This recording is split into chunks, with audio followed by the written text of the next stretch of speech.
Hay que llamar a una reflexión sobre qué es el patriotismo, cuáles son los intereses soberanos del Estado español y a qué estamos jugando al meternos en la carrera armamentística de la OTAN.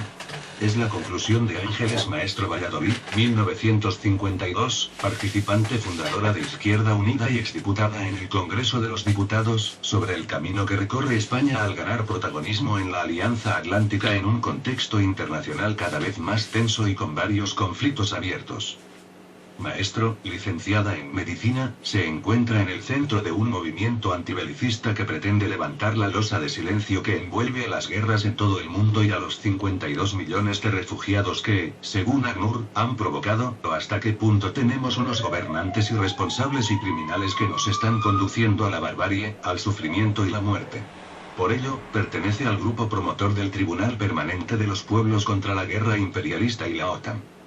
Hay que fortalecer un movimiento contra la guerra que fue muy importante en el Estado español y que ha estado callado mientras se destruían países como Libia o como Siria. Un tribunal formado por ciudadanos y expertos internacionales que pretende acabar con el silencio y la impunidad de políticos, a militares, medios de comunicación, y centrales sindicales que callan ante una estrategia criminal para fomentar la guerra.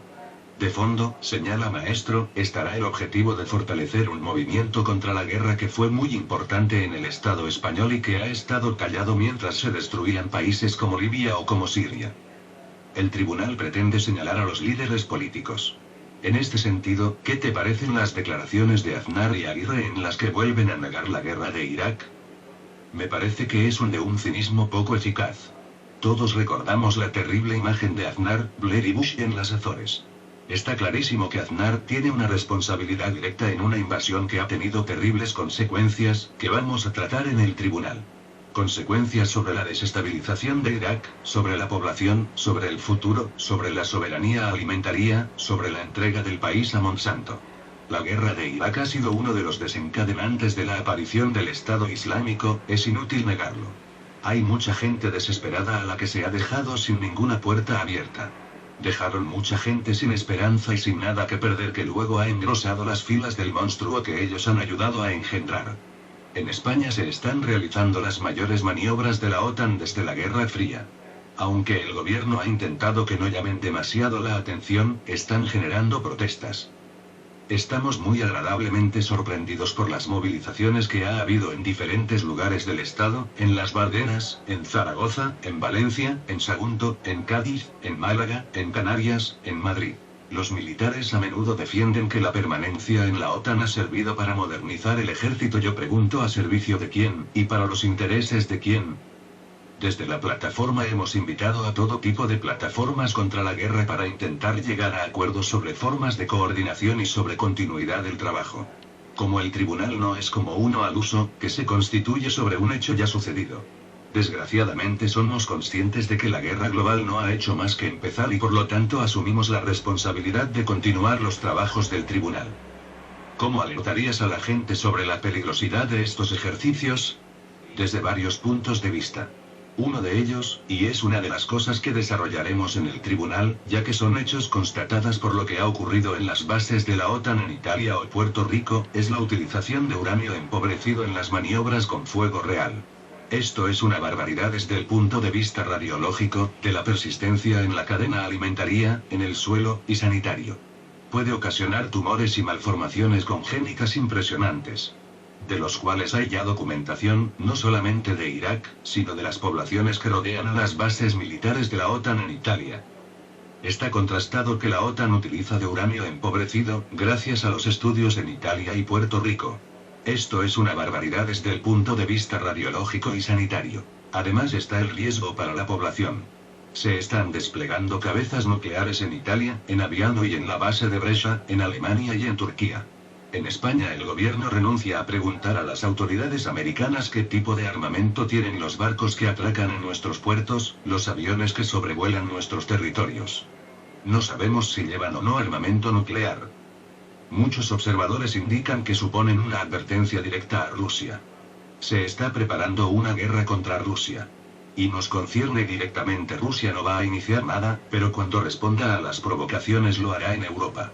Estados Unidos está muchísimo más lejos, pero ¿dónde están sus escudos antimisiles? En la base de Rota. ¿Dónde está la avanzadilla del ejército de Estados Unidos? En Morón, donde hay unos 3.000 militares americanos tras la ampliación del acuerdo de cesión. ¿Dónde está la fuerza de intervención rápida de la OTAN? En el cuartel de Bétera, en Valencia. Todo esto nos convierte en diana de cualquier guerra que se desencadene. ¿Quién ha decidido que nos metamos en el mismo centro de la OTAN, con bases y maniobras, en medio de esta escalada armamentística?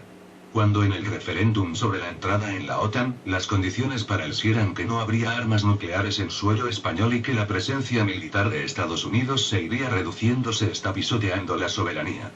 Tanto que los patriotas hablan de la unidad de España, pero permiten que seamos usados como vasallos de una potencia extranjera que no tiene nada que ver con los intereses del Estado, ni siquiera los económicos de las empresas españolas.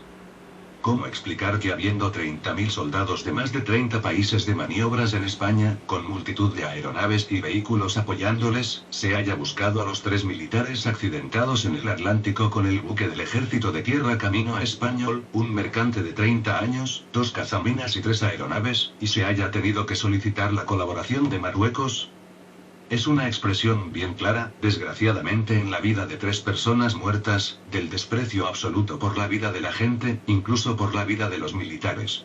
Al mismo tiempo que se compran helicópteros de última generación, a costa de créditos extraordinarios, se está mandando a los militares españoles en chatarras volantes. Los propios militares lo denuncian. Al ejército español y a muchos altos mandos les están engatusando con juguetes de guerra muy sofisticados, hablando de las ventajas que tiene estar en la OTAN por el acceso a la tecnología militar más avanzada. La muerte de estos 3 militares muestra muy a las claras que una cosa son los juegos de guerra que interesan a Estados Unidos y a la industria armamentística, y otra es defender, como es lo primero que tendría que suceder, la vida de militares españoles que están perdiéndola en aparatos inservibles y fuera de toda garantía. Los militares a menudo defienden que la permanencia en la OTAN ha servido para modernizar el ejército. Yo pregunto, ¿a servicio de quién, y para los intereses de quién? www.publico.swelling.